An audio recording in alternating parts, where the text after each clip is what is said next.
As we remember the late Martin Luther King, there are two city houses of worship strengthening the Black-Jewish alliance. During Dr. King's road to justice, he often visited churches and synagogues in the fight against hate. As CBS 2's Lisa Rosner reports, new generations are now fighting hate with love.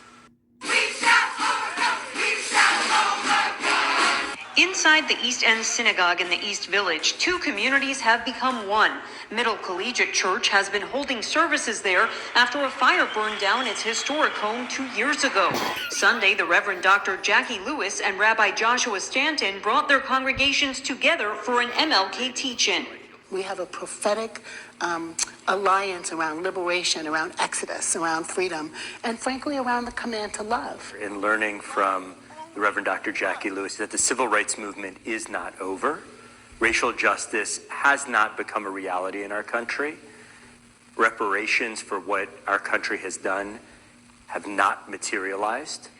It's a relationship akin to the bond between the late Rabbi Israel Dresner and King and the Reverend Dr. Ralph David Abernathy. Dresner from New Jersey was the most arrested rabbi protesting segregated buses and restaurants.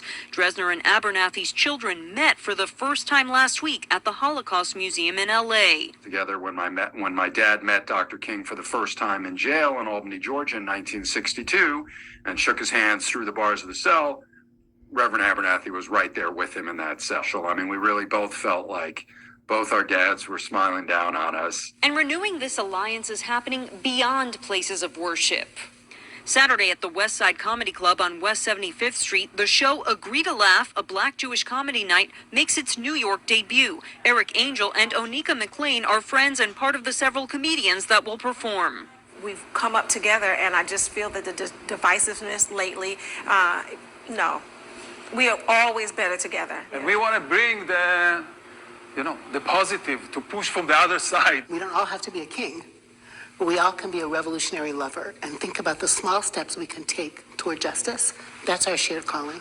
Forging bonds from generation to generation. Lisa Rosner, CBS 2 News.